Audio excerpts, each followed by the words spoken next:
Bonsoir à tous, tout de suite les titres de ce 20h. Remis ce mardi au siège de l'UNESCO à Paris du prix Félix Houphouët-Boigny pour la recherche de la paix. Deux lauréats, l'ancienne maire de Lampedusa en Italie et l'ONG SOS Méditerranée pour leurs actions en faveur des migrants et des réfugiés. Après les pluies qui sont tombées sur Abidjan et plusieurs villes du pays, le gouvernement ivoirien a dégagé près de 500 millions de nos francs pour porter assistance aux personnes touchées. On compte 20 morts, 43 blessés et plus d'une centaine de maisons détruites. Une mission ivoirienne est au Libéria dans le cadre du rapatriement volontaire des Ivoiriens du Libéria. Elle doit convaincre le plus grand nombre d'exilés de rentrer en Côte d'Ivoire. Ils sont à ce jour environ 10 000 sur le sol libérien. C'est le démarrage ce mardi des épreuves orales du baccalauréat général et du baccalauréat artistique. Les épreuves écrites du brevet de technicien et du certificat d'aptitude professionnelle ont également été lancées aujourd'hui. Merci de nous suivre sur RTI 1. Direction Paris, la capitale française, pour la cérémonie solennelle de remise du prix Félix Houphouët-Boigny pour la recherche de la paix. Le président Alassane Ouattara a pris part à l'événement. Ce prix, qui porte le nom du premier président de la Côte d'Ivoire, a été décerné cette année à l'ancien maire de Lampedusa en Italie et à l'ONG SOS Méditerranée pour leurs efforts en faveur de l'assistance et de l'accueil aux réfugiés et aux migrants. Nous écoutons l'intervention du chef de l'État ivoirien, le président Alassane Ouattara. À travers la désignation de Mme Nicolini et l'organisation non gouvernementale SOS Méditerranée, le jury a voulu ainsi reconnaître les valeurs d'humanisme et de justice qu'elles incarnent. L'engagement et la détermination de ces deux lauréats constituent un modèle pour nous et pour les générations futures. En effet, il n'existe de cause plus juste que la vie humaine. En cela, le choix du jury est à saluer au regard du rôle important que les lauréats ont joué pour sauver la vie des réfugiés et des migrants. À travers leur action, les lauréats nous enseignent que partout où la vie et la dignité humaine sont en péril, il doit se trouver des hommes et des femmes de bonne volonté pour les défendre. Et c'est ce qu'ils ont fait. Madame Nicolini, je voudrais vous adresser mes vives et chaleureuses félicitations pour la reconnaissance internationale de votre engagement. Votre mérite est d'autant plus grand qu'au moment où l'afflux des migrants vers l'Europe par la Méditerranée provoque parfois des réflexes de peur, de repli ou de rejet, vous avez choisi, vous, de vous impliquer avec vos collaborateurs dans la gestion de la crise migratoire, qui est l'une des plus graves crises humanitaires de ce début du XXIe siècle. L'action que vous avez menée pour l'accueil dans la dignité de milliers de migrants arrivant sur les côtes de Lampedusa, ainsi que votre rôle en faveur du dialogue entre les communautés, font de vous une véritable héritière des valeurs prônées par le président Félix Houphouët-Boigny, à savoir l'hospitalité, la fraternité entre les peuples et la recherche de la paix. Chers amis membres de SOS Méditerranée, je vous adresse également mes sincères félicitations. Face à la gravité et à la complexité de certaines crises, les organisations non gouvernementales ont un rôle important à jouer, même si quelquefois ici et là, elles sont décriées. C'est bien le cas de SOS Méditerranée qui a agi avec conscience et responsabilité face à la crise des migrants.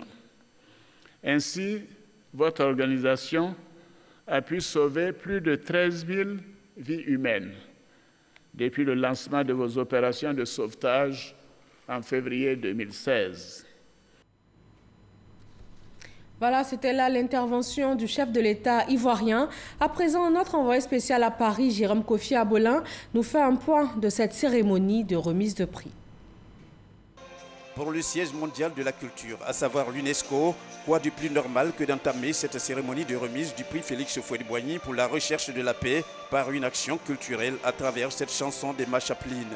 Toute chose comme pour soutenir la grande émotion des récipiendaires au moment de la réception de leur prix. Et c'est donc l'occasion pour la représentante de l'ONG SOS Méditerranée, l'une des co-lauréates avec l'ancienne maire de Lampedusa, Giusy Nicolini, d'exprimer sa gratitude en indiquant que cette récompense constitue un encouragement à toujours redoubler d'ardeur pour aider des personnes en détresse. Cette distinction nous encourage et nous aidera concrètement à poursuivre notre mission vitale. Sauver, protéger et témoigner tant que cela sera nécessaire jusqu'à ce que la Méditerranée redevienne un espace d'échange et de paix. Avant l'attribution des prix à leurs destinataires, plusieurs personnalités se sont succédées pour des allocutions en vue des félicitations et encouragements à l'égard des récipiendaires.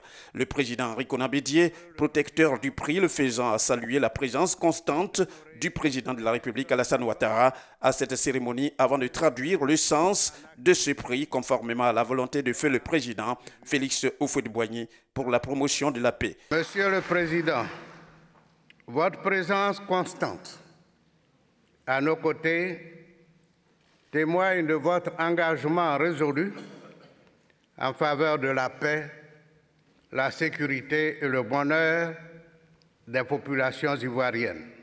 Le choix des récipiendaires de l'édition 2017 du prix Félix Houphouët-Boigny se veut un exemple. Il nous rappelle qu'il ne faut rien oublier de nos valeurs de solidarité, du respect de la vie et des droits de l'homme. Elles sont inscrites dans le passé et se perpétuent dans le présent pour nourrir le futur d'une sève insatiable de paix. C'est pourquoi la référence au président Félix Houphouët-Boigny, infatigable apôtre de la paix, ne saurait être un simple rappel à l'enjeu même de cette cérémonie qui nous rassemble. C'est dans ce sanctuaire qui incarne la sauvegarde du patrimoine mondial de l'humanité qu'a été instauré en 1989 le prix qui porte son nom. Il nous revient alors de le protéger, ce patrimoine de sauvegarde universelle, dont il est un socle sacré de rayonnement au service de la paix. Chacun de nous, dans son fort intérieur, a pour devoir de deviner l'horizon et de chercher à s'interroger sur les périls aux facettes nouvelles dans la construction de la paix. Le président Alassane Ouattara a lui aussi rappelé la mémoire du premier président ivoirien, source intarissable d'inspiration pour faire avancer la Côte d'Ivoire. Je félicite les membres du jury pour la pertinence du choix porté sur les lauréats de cette année 2017, à savoir Mme Giuseppina Maria Nicolini, ancienne maire de Lampedusa et de Linosa, ainsi que les mouvements européens SOS Méditerranée, deux symboles d'engagement fidèles à l'esprit du premier président de la République de Côte d'Ivoire. Le chef de l'État a ensuite insisté sur le rôle que doivent jouer des décideurs face à la question migratoire. Le défi que constituent les flux migratoires non régulés nous interpelle tous et appelle à davantage de solidarité.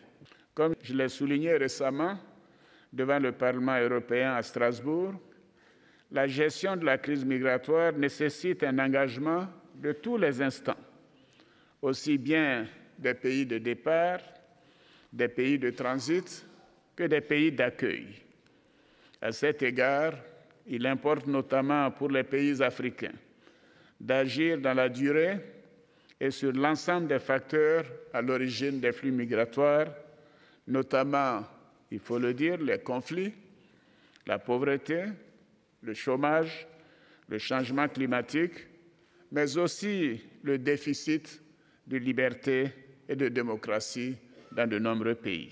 Les pays d'accueil doivent aussi mettre en œuvre, en concertation avec les pays de départ, des mécanismes de gestion des flux migratoires qui tiennent compte du respect de la dignité humaine et des valeurs de solidarité. Il a enfin saisi l'occasion pour remercier tous ceux qui ont contribué à l'admission de la Côte d'Ivoire au Conseil de sécurité de l'ONU. Malgré les crises que la Côte d'Ivoire a traversées, mon pays a toujours su préserver sa tradition d'hospitalité, de solidarité et de paix, chère au président Félix Houphouët-Boigny. C'est dire que l'immigration n'est pas une fatalité. Les efforts de la Côte d'Ivoire, reconnus par la communauté internationale, ont valu à mon pays d'être élu au Conseil de sécurité des Nations unies au début de ce mois. Je voudrais donc profiter de cette tribune pour remercier tous les États membres des Nations unies pour le soutien qu'ils nous ont apporté à l'occasion de cette élection.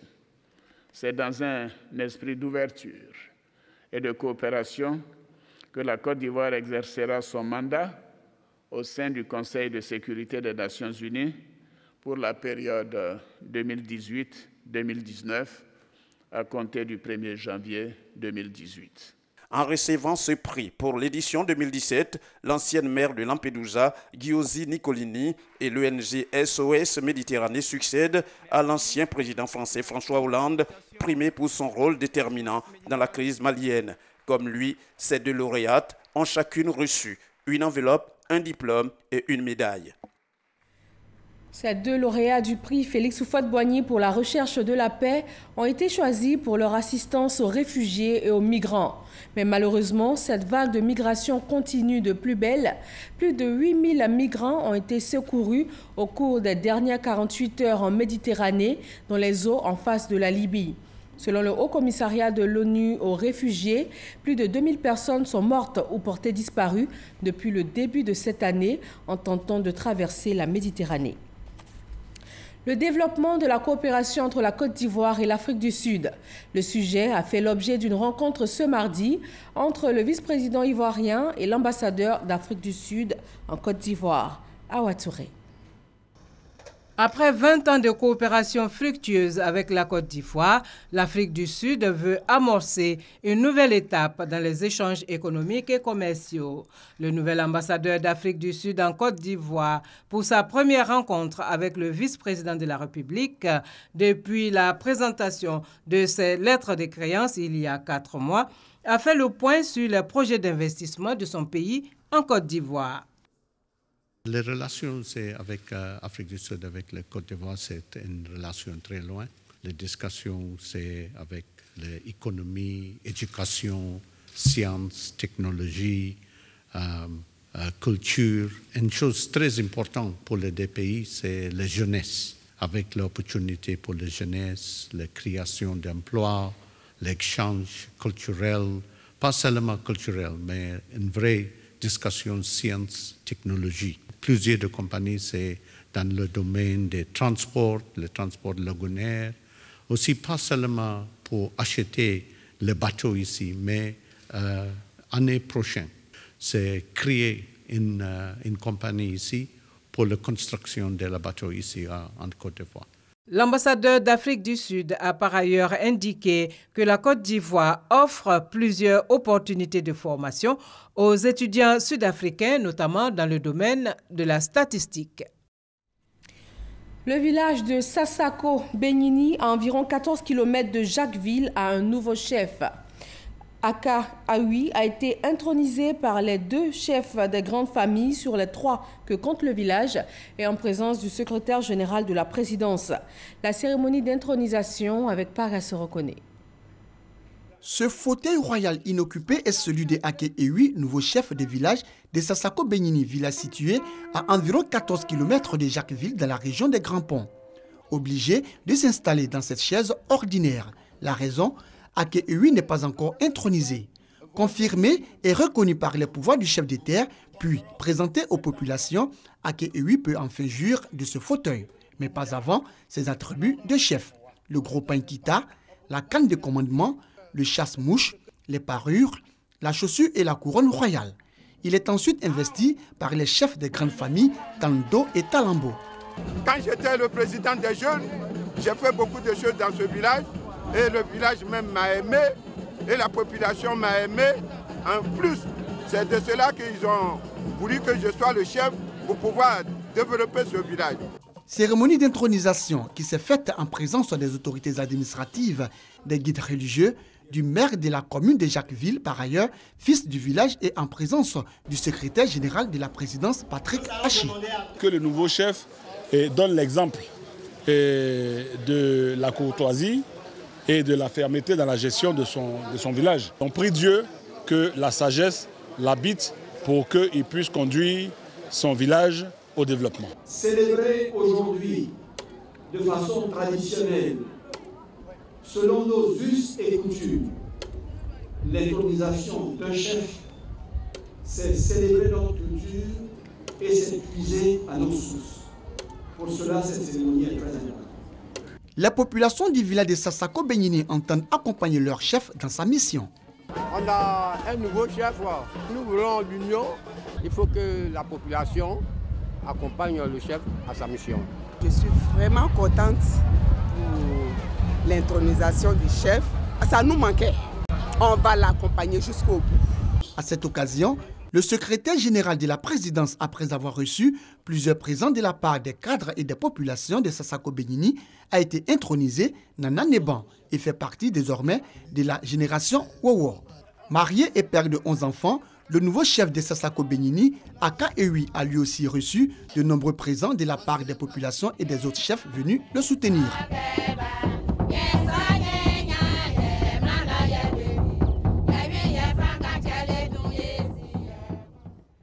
20 morts, 43 blessés et plus d'une centaine de maisons détruites. C'est le bilan des pluies diluviennes qui se sont abattues ces derniers jours sur Abidjan et plusieurs villes du pays. L'État ivoirien a dégagé près de 500 millions de nos francs pour porter assistance aux personnes touchées. La ministre de la Solidarité a remis ce matin les enveloppes aux victimes de la commune de Cocody, quartier Gobelé. Isaïo. 447 millions de francs CFA.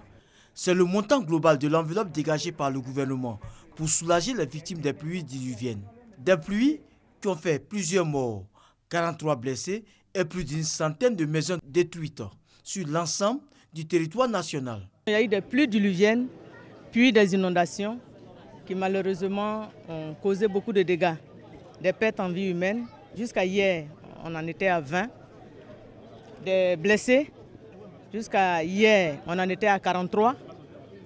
Et puis des dégâts au niveau des maisons détruites. Et donc symboliquement, c'est la responsabilité de l'État de Côte d'Ivoire d'apporter sa compassion et le réconfort aux victimes. Pour soulager les victimes d'Abidjan, l'État a débloqué 500 000 francs CFA par décès dans chaque famille, 40 000 francs CFA pour permettre à chacun des blessés pour les soins. Les victimes des maisons détruites comme celle de Yopougon-Koprim n'ont pas été oubliées. Chacune d'elles a reçu la somme de 300 000 francs CFA pour se reloger. Avec le soutien que nous a soutenu au début jusqu'à aujourd'hui, je vous te remercie beaucoup. Vraiment, on est satisfait. Mais on n'a rien mal, mais vraiment, on est satisfait. On croit que vraiment qu'ils pensent à nous. Vraiment, on les remercie beaucoup. On ne peut que leur dire merci. Merci, ça ne peut pas réveiller le corps, les morts, mais vraiment, ça réconforte. La ministre Mariatou Kone a saisi l'occasion de cette cérémonie pour lancer un appel. L'homme peut se mettre à l'abri, l'homme peut se protéger. Et donc, il faut que les personnes qui sont dans des zones à risque puissent partir de ces zones-là pour éviter le pire. La ministre de la Femme, de la Protection de l'Enfant et de la Solidarité, après Abidjan, va se rendre dans les jours à venir dans les villes de l'intérieur du pays, touchées par les fortes pluies pour traduire la compassion du gouvernement. Une mission ivoirienne est au Libéria dans le cadre du rapatriement volontaire des Ivoiriens vivant au Libéria. L'enjeu est important, convaincre le plus grand nombre d'exilés de rentrer en Côte d'Ivoire. Ils sont environ 10 000 à ce jour au Libéria. Alexis Ouedraogo. Le ministère de l'Éducation nationale est partie prenante de la mission de rapatriement volontaire des réfugiés ivoiriens encore au Libéria. Pour son représentant, il est important de rassurer ces populations quant à l'avenir de leurs enfants dans le système éducatif ivoirien. Nous avons mis en place une plateforme d'insertion avec le Sahara qui nous permet donc de faciliter l'insertion de ces élèves dans le système scolaire ivoirien. Au niveau du primaire, l'intégration est systématique, c'est-à-dire qu'un enfant qui est rapatrié donc du CP1 au CM2, il intègre systématiquement son école. Des dispositions saluées par les autorités libériennes au cours de la séance de prise de contact et de travail avec la délégation. L'autorité du comté GD, lui-même ancien réfugié dans la ville de Guiglo, a réaffirmé l'importance pour un réfugié de retrouver sa patrie. Those that will want to be here, they will get integrated because we have been looking at them. The history tells us that our background is from the Ivory Coast, and so the coffee that they left behind, so that they try to work around it because the security in the Ivory Coast is guaranteed. Des propos salués par la délégation. L'on est mieux chez soi, c'est le discours qu'ils tiennent et nous espérons que les efforts conjugués vont nous permettre d'avoir un résultat significatif en termes de retour massif de nos... Ce mardi, les premières rencontres en cours avec les réfugiés du camp Pitipi. Plus de 6 000 Ivoiriens y sont encore répertoriés. Les régions du Guémont et du Cavali rendent hommage aux femmes pour leur implication dans le maintien de la paix et de la cohésion sociale. La ministre Anne-Désirée Ouloto, fille du Cavali, les a exhortées à toujours faire de la paix leur cheval de bataille. Les épreuves orales du baccalauréat général et du baccalauréat artistique ont démarré ce mardi sur l'ensemble du territoire national. 242 910 candidats sont concernés. Astou Touré. Ce mardi 27 juin, les épreuves orales du baccalauréat général et du baccalauréat artistique ont débuté. Au lycée Sainte-Marie de Cocody, personnel d'encadrement et élèves, tous ont répondu présents et les épreuves se déroulent dans le calme. Ce matin, depuis 7 heures, nous sommes dans le centre. Si nous faisons un point rapide, tout le monde est présent au niveau du secrétariat, au niveau même du centre d'examen. Les candidats sont là, les forces de l'ordre sont là aussi et les interrogateurs sont sur place. Dans cette salle, des élèves qui attendent leur tour de passage. Nina en fait partie. Nous sommes en train de bosser pour mon LV2 qui est espagnol. Dans une autre salle, ce professeur d'espagnol reçoit sa première candidate. Pour l'instant, c'est ma première candidate qui est interrogée et pour l'instant, ça se passe bien. Dans ce lycée, les élèves qui présentent les bacs H1, H2 et H3 sont aussi présents. Leurs épreuves, initialement prévues hier, se tiendront finalement aujourd'hui du fait du jour férié. Il y avait aussi les épreuves de dessin qui étaient prévues pour aujourd'hui. Donc, c'est prévu de faire les épreuves orales le matin et de refaire les épreuves de dessin le soir, l'après-midi. Notre spécialité, nous avons le djembé, la technique vocale, le solfège. Et c'est ce que vous allez faire demain? Demain, jeudi, vendredi. Ces épreuves orales prendront fin ce samedi 1er juillet. Suivront les épreuves écrites le lundi 3 juillet. Cette année, plus de 240 000 candidats sont attendus au baccalauréat, toutes séries confondues. Les épreuves écrites des examens de la formation professionnelle ont également démarré ce mardi. Le secrétaire d'État chargé de l'enseignement technique et de la formation professionnelle s'est rendu dans quelques centres. Le reportage de David Soyo et Franck Wadio. Il est 8 h ce matin. Au centre de bureautique, de commerce et de gestion CBCG, c'est le début des épreuves écrites des examens scolaires de la formation professionnelle. Une trentaine de minutes plus tard, arrivée du secrétaire d'État chargé de l'enseignement technique et de la formation professionnelle, Mamadou Touré est sur le terrain pour s'enquérir du démarrage de l'examen. Plusieurs salles sont visitées. Il s'agit de s'assurer du bon déroulement des épreuves. Nous sommes venus voir un peu les conditions de déroulement, nous assurer que tout le matériel est arrivé à temps et que les apprenants ont commencé effectivement les examens comme il se fallait. Et je me réjouis de la bonne organisation de ces examens. Ce centre pour nous est un centre test, mais les retours que nous avons dans tous les autres centres à l'intérieur du pays, pour le moment, tout se passe bien et c'est ce qui est essentiel. Une visite jugée rassurante pour chef du centre, surveillant et candidat. Ça se passe bien, les épreuves sont abordables. Nous sommes aujourd'hui en train de composer en français, technique d'expression. Il y a une ambiance vraiment assez calme. Vraiment, tous les candidats sont en place. Il n'y a pas eu de difficultés particulières.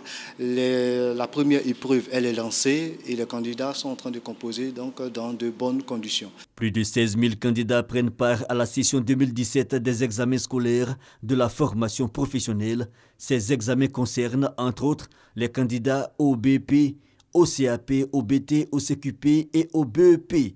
Les candidats sont répartis dans 44 centres sur l'étendue du territoire. L'examen va s'étendre sur 4 jours.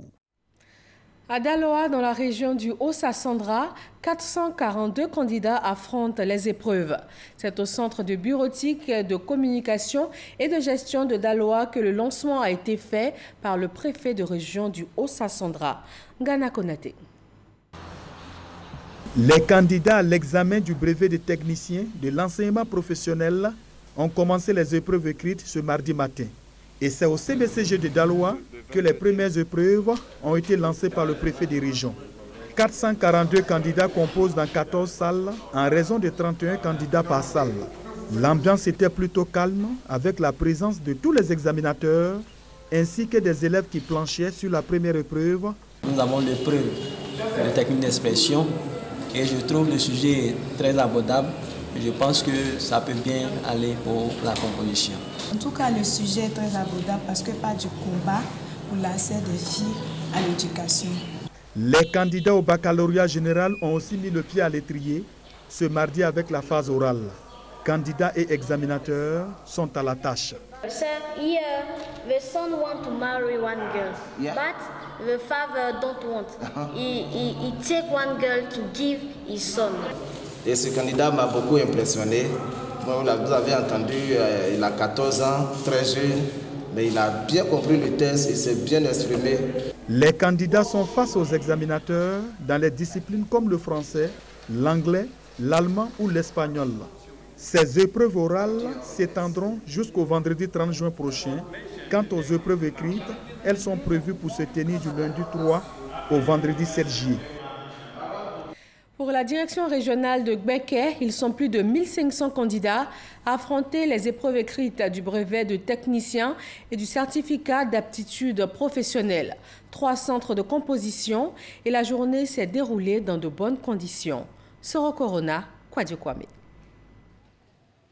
1549 élèves affrontent ce mardi matin les épreuves écrites du BT, brevet de technicien et du CAP, certificat d'aptitude professionnelle dans la direction régionale de l'enseignement technique et de la formation professionnelle de Gbeke. Du centre des bureautiques de communication et de gestion au collège d'enseignement technique en passant par le collège d'enseignement technique féminin, les examens se déroulent normalement. Les forces de l'ordre qui sont là sur le site, les examinateurs sont là, les secrétariats ont été installés et donc vraiment il n'y a pas de difficulté à ce niveau. Tout se déroule correctement. Ce sont des candidats concentrés et sereins qui ont abordé la première matière. Je trouve le sujet abordable. On dit de reproduire ce dessin. C'est un torsadé. Pour conserver sa première place en termes de taux de réussite des régions, la direction régionale de l'enseignement technique et de la formation professionnelle de Gbeke a pris des dispositions. J'ai tenu même mon session de travail avec mes collaborateurs chez l'établissement. Le programme a achevé. Il y a eu des cours de renforcement, des exercices de renforcement des capacités. Et là, je pense que nous sommes tous prêts. Pour la session 2017, des innovations ont été apportées. Les candidats que nous recevons viennent du collège d'enseignement technique féminin. Et mes candidats du tertiaire sont au CTF et les industriels au CBCG. 4 jours durant, ces élèves vont négocier ce précieux sésame pour ouvrir les portes de leur avenir scolaire. La proclamation des résultats de ces examens de fin d'année est prévue pour la mi-juillet. Dans l'actualité judiciaire ivoirienne, le commissaire du gouvernement a fait le point des activités du tribunal militaire d'Abidjan depuis le début de l'année. 124 dossiers impliquent près de 800 policiers et gendarmes. Le colonel Ange Kessi a annoncé l'ouverture de poursuites pour fait d'homicide volontaire de 6 gendarmes contre 6 agents des pompes funèbres de la ville d'Ara. Ils ont tous été déférés ce matin. Rappelons L'actualité marquante de ce jour à Paris, la capitale française, la cérémonie solennelle de remise du prix Félix Houphouët-Boigny pour la recherche de la paix. Le président Alassane Ouattara a pris part à l'événement. Ce prix porte le nom du premier président de la Côte d'Ivoire. Il a été décerné cette année à l'ancienne maire de Lampedusa en Italie et à l'ONG SOS Méditerranée pour leurs efforts en faveur de l'assistance et de l'accueil aux réfugiés et aux migrants. Voilà, merci à tous de nous avoir suivis. Très bonne fin de soirée. La rédaction de RTI 1 fait un clin d'œil ce soir à l'île de Lampedusa en Italie. Elle est parmi les destinations les plus prisées des amateurs de soleil, de plongée et de nature. Mais la proximité de la Tunisie et de la Libye qui bordent le canal de Sicile font de l'île de Lampedusa un point d'entrée privilégié pour les immigrés irréguliers qui veulent regagner l'Europe. Ceux-ci tentent la traversée au péril de leur vie dans des embarcations de fortune venant des côtes libyennes. Bonsoir à tous.